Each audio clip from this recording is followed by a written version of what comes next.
ఈసారి విశాఖ ఎంపీ చాలా ప్రతిష్టాత్మకం, ఎందుకంటే రాజధాని కాబోతుందంటూ గతంలో ఓడిపోయిన భరత్ టీడీపీ పార్టీ నుంచి పోటీ చేస్తున్నారు. బొత్స ఝాన్సీ వైసీపీ నుంచి పోటీ చేస్తారు. అవగాహన ఉందా? తెలుసా? ఐడియా ఉందా? భరత్ అన్న ఆయన ఎంవీఎస్ మూర్తి గారు ఉండేటప్పుడు బాగుండేది కొద్దిగా. కానీ ఈ భరత్ ఎవరికి వస్తున్నాడు, ఎక్కడ చేస్తున్నాడు? ఇప్పుడు సపోజ్ ఝాన్సీ గారిని తీసుకుందామండి. మాకు తెలిసి ఝాన్సీ గారు ఈ మధ్యనే అంటే ఒక 5 సంవత్సరాలు బట్టి నాకు తెలుసు. అయినా ఇక్కడ చేసిన డెవలప్ ఏదో చెప్తానండి. మన ఎన్ఏడి కొత్త రోడ్డు ఒకటి ఉందండి, 50,000 60,000 జనాలు వెళ్ళిన దీన్ని మా బొత్స సత్యనారాయణ గారు, వాళ్ళ ఆయన గారు బొత్స సత్యనారాయణ గారు విజయనగరం అయినా ఇక్కడ పెట్టించి ఇక్కడ కొంతమంది జనాలందరూ మేమందరం వెళ్ళి కూడా ఆయన ప్రాధాయపడితే వెంటనే ఆగిపోయిన వర్క్ని చేయించారండి. అది 50-60,000 మంది ట్రాఫిక్ ఫుల్ జామ్ అయిపోతుండేది. అలాగే మనకి ఇప్పుడు రైల్ ట్రాక్ ఉంది, అది ఎవరి దాంట్లో వచ్చింది అనుకున్నారు? లాస్ట్ టైము మన బొత్స ఝాన్సీ గారు ఎంపీగా కూడా ఉన్నారు. అప్పుడు ఆవిడ ఉండేటప్పుడు తీసుకెళ్ళి మేమందరం లెటర్లు ఇస్తే రైల్వే ట్రాక్ మీద యాక్సిడెంట్లు అవుతున్నాయి కదా, అది చేయమంటే మన కంజరపాలెం రైల్వే బ్రిడ్జ్ కానీ, అక్కడ కొత్తపాలెం కాడ కానీ, ఇంకా దువ్వాడ కాడ కానీ, ఇలాంటివన్నీ అంటే జనాలకి తెలీదు. వీళ్ళు చేసినవి ఎందుకంటే వీళ్ళు చెప్పుకోరు, వీళ్ళు చేసినవి మనసులో ఉంచుకుంటారా తప్ప అక్కడ ఉన్న ఏదో మాలాటల పక్కనే మేము అప్పుడప్పుడు చూడడానికి వెళ్తప్పుడు చెప్తే కానీ ఈ జనాలకు తెలియదు. ఈవిడ ఎందుకు కావాలో ఇప్పుడు చెప్తామండి.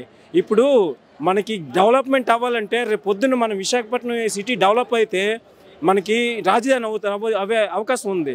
అలాంటప్పుడు జాబులు రావాలంటే ఇలాంటి ఆవిడ మనకి ఢిల్లీ నుంచి కూడా మాట్లాడి విద్యావంతురాలు మాలాటోళ్ళకి అందరికీ కూడా ఉపాధి అవకాశాలు. ఇప్పుడు మా కేబుల్ చంద్రబాబు టైంలో మా కేబుల్ని కుదేలు చేశాడండి.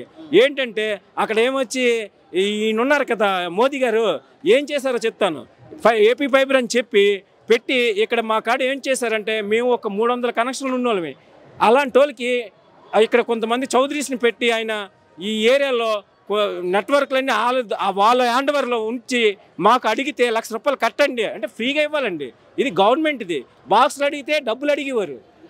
మాకేం చెప్పారు? మాకు మొత్తం మీద మా ఈ కేబుల్ అసోసియేషన్ అంతా కూడా మీకు ఎందుకండి, మీరు 500 కట్టి బాక్స్ తీసుకోండి అంటే వీళ్ళు ఏం చేశారు? డబ్బులన్నీ కలిసి వీళ్ళు వేసేసుకొని మా చేతి డబ్బులు కొనిపెట్టడానికి మా దగ్గర డబ్బులు. అప్పుడు ఈయనకి చెప్పినప్పుడు కొద్దిగా వచ్చి ఆపి కొంతమంది ఆపరేటర్లకి సేవ్ చేశారండి. మాలాటోళ్ళకి బొత్స గారండి. ఆయన చేసింది ఇంత అంత కాదు. మాకు విశాఖ సిటీలో అనుకుంటున్నారు ఎక్కడో విజయనగరం అని, కానీ ఎప్పుడు కూడా ఆయన విశాఖపట్నం మన ఎయిర్పోర్ట్కి వెళ్ళే గంట ముందు వచ్చి ఇక్కడ ఉన్న సమస్యలు తెలుసుకొని ఇక్కడ ఉన్న నాయకులతోటి ఇక్కడ కార్యకర్తలు వస్తారండి, మేము వాళ్ళతో వెళ్తుంటాం, చూస్తుంటాం. ఎప్పుడు ఆయన మాట్లాడుతూ గంటల కొలిది ఆయన ఎంత బిజీ ఉన్నా సరే గంటల కొలిది ఆయన దగ్గరుండి అన్ని మా సమస్యలు చెప్తూనే ఉంటే ఆయన తీర్చడానికి రెడీగా ఉంటారండి. గెలుస్తారంటారా బొత్స ఝాన్సీ? ఏంటి ఆవిడ గెలకపోతే మన విశాఖపట్నం ప్రజలు దురదృష్టం చేసుకున్నట్టేనండి. ఎందుకంటే ఇంత చేస్తున్న వ్యక్తులకి మనం ముందుకు తీసుకెళ్ళాలి, కానీ చేయలేని వ్యక్తులు తీసుకొచ్చి ఇక్కడ పెడితే ఆయనకి ఏం తెలుసండి? భరత్ అన్న ఆయనకి మాకు తెలిసి ఆ భరతని ఒకటండి, ఆయన మూర్తి గారు ఉండేటప్పుడు కొద్దిగా బాగుండేది. ఆయన పెద్ద ఆయన బాగా తెలుసు. కానీ ఈ భరత్ ఆయన ఎప్పుడు వస్తున్నాడు, ఎప్పుడు రావడమే తెలీదు మాకు. ఎలక్షన్ వస్తే కనబడతాడు, జై అంటారు, వెనక్కి వెళ్ళిపోతారు. ఎవ్వరు ఆపలేరండి. మెజార్టీతో గెలుస్తారండి ఆవిడ. ఇంకా ఎంఈవి గారు అన్న ఆయన తక్కువ, కానీ ఈయన 50,000 మెజార్టీ. ఎందుకంటే ఈయన చేసిన వర్క్ ఉందండి, ప్రతి వార్డులో చెప్పగలుగుతారు. ఇప్పుడు మేము అడిగితే మా వార్డులో ఎంతో వర్క్ చేసి పెట్టారు.